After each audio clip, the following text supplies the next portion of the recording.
sur les traces d'une civilisation vieille de plus de 5000 ans, l'Égypte. Dans le silence du désert, les premières pyramides se dressent. C'est ici que tout commence. Sous le règne du pharaon Snéfrou, père de Khéops, les bâtisseurs cherchent la forme parfaite.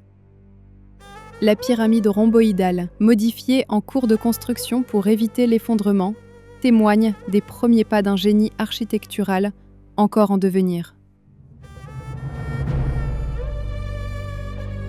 Un peu plus loin, la pyramide rouge marque leur réussite. Sa silhouette embrasée annonce déjà la grandeur à venir. À Saqqara, une immense nécropole où les archéologues poursuivent encore leurs fouilles. C'est ici que repose Djéser, roi du 3e millénaire avant notre ère. Son architecte, Imhotep, conçoit la première pyramide à degrés, élevant le tombeau du roi vers le ciel, symbole du pouvoir et de l'éternité. Sous nos pas, les galeries descendent vers les chambres funéraires. Les murs, couverts de hiéroglyphes, murmurent encore les croyances des premiers pharaons. Là-dessous, on se surprend à y croire un peu, comme si le temps s'était arrêté. Une vraie scène d'Indiana Jones au cœur du désert.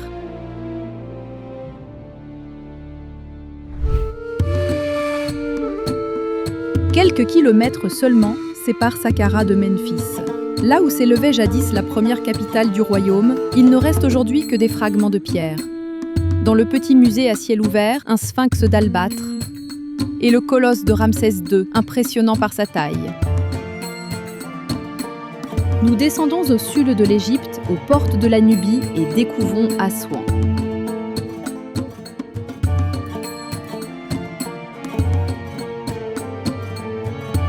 Le temple d'Isis, autrefois posé sur l'île sacrée de Philae, a failli disparaître sous les eaux après la construction du barrage. Pendant 8 ans, ingénieurs et archéologues l'ont démonté, numéroté, puis reconstruit à l'identique sur l'île voisine. Un sauvetage destiné à préserver le dernier sanctuaire où l'on pria Isis, 3 siècles après la fin des pharaons.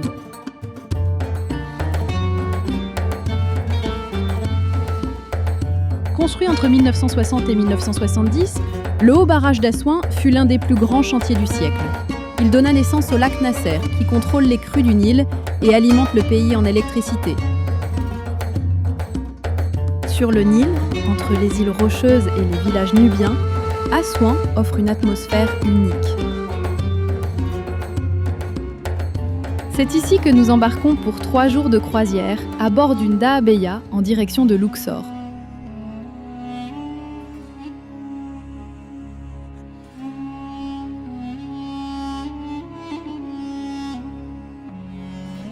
Notre première escale nous mène au temple d'Horus.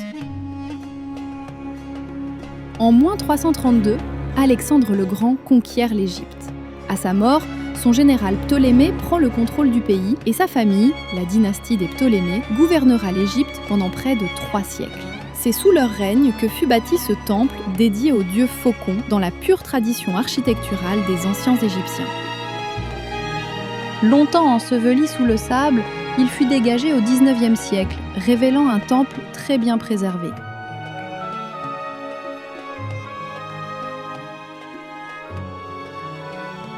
Nous effectuons une halte à Esna, où se trouve le temple de Khnoum, dédié au dieu bélier, créateur de la vie. En entrant dans la salle, on découvre des colonnes et un plafond peint à l'époque romaine, où apparaissent un calendrier lunaire et les signes du zodiaque, un détail qui donne à ce temple son caractère unique.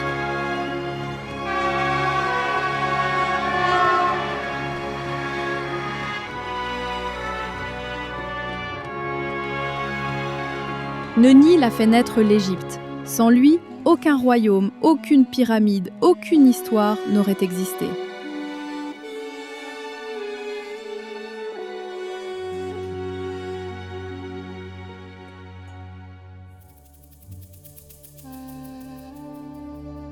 Après plusieurs jours sur le Nil, nous arrivons à Luxor, autrefois appelée Thèbes, capitale religieuse des pharaons pendant des siècles.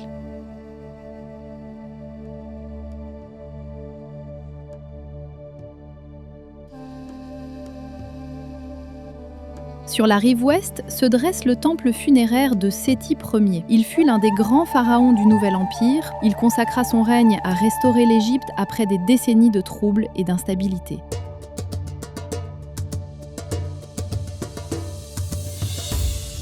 À quelques pas se dresse le temple funéraire de son fils Ramsès II, le Ramesséum.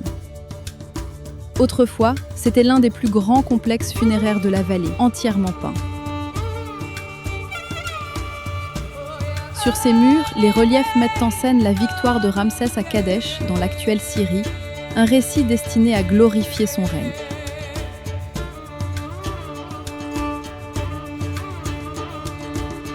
Nous atteignons ensuite Medinet Abou, le dernier grand temple funéraire construit à Thèbes, érigé par Ramsès III.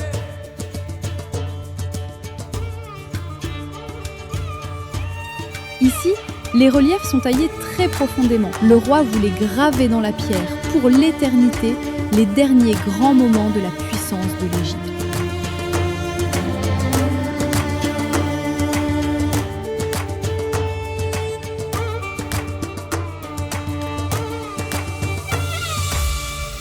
Alors que le soleil se couche, nous visitons le temple d'Amon à Karnak. Quand Thèbes devint capitale, Amon devint le dieu le plus puissant d'Égypte. Pendant près de 15 siècles, les pharaons se sont proclamés fils d'Amon pour légitimer leur pouvoir. Bien plus tard, alors que le site était encore sous le sable, une petite mosquée fut érigée au cœur du temple. Un rappel que cette terre sacrée a traversé les âges et n'a jamais cessé d'être un lieu de prière. Ce temple fait partie du complexe de Karnak, relié à Luxor par une allée de sphinx et de béliers, une route sacrée de 2,7 km, autrefois parcourue pour la fête d'Opet et aujourd'hui accessible à pied.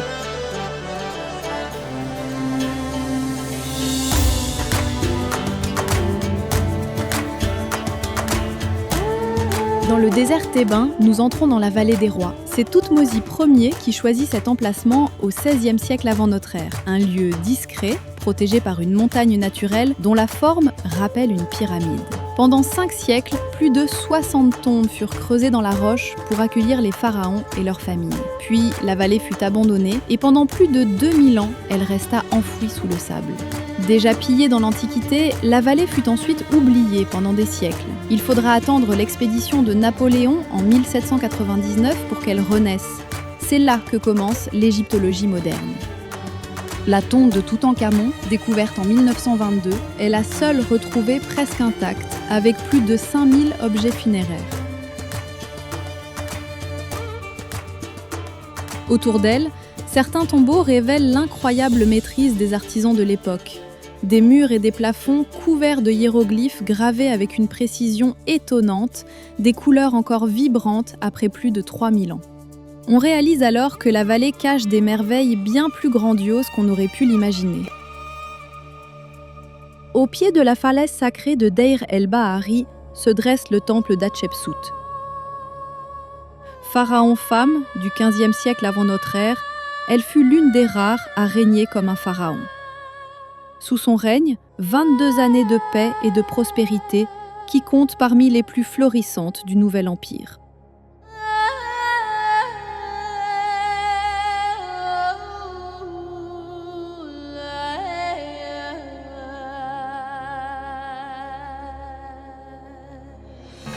Nous visitons le dernier temple de notre séjour, Karnak, le plus vaste complexe religieux de l'Égypte antique.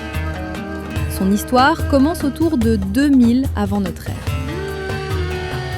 Pendant 2 millénaires, des pharaons comme Hatshepsut, Thoutmôsis III, Séti Ier ou Ramsès II ont construit, remodelé, agrandi, laissant derrière eux un sanctuaire hors norme.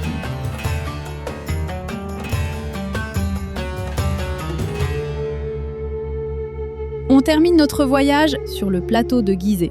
On pense souvent qu'il n'y a ici que 3 pyramides. En réalité, le site en compte 9. La plus ancienne et la plus vaste est celle de Khéops, fils du pharaon Snéfrou. Avec ses 146 mètres d'origine, c'était une véritable montagne de pierre, la plus haute construction du monde pendant près de 4000 ans. À ses côtés s'élève la pyramide de son fils Képhren, qui a conservé une partie de son revêtement de calcaire blanc. Plus modeste, la pyramide de Mykérinos, fils de Képhren, vient clore cette lignée de géants.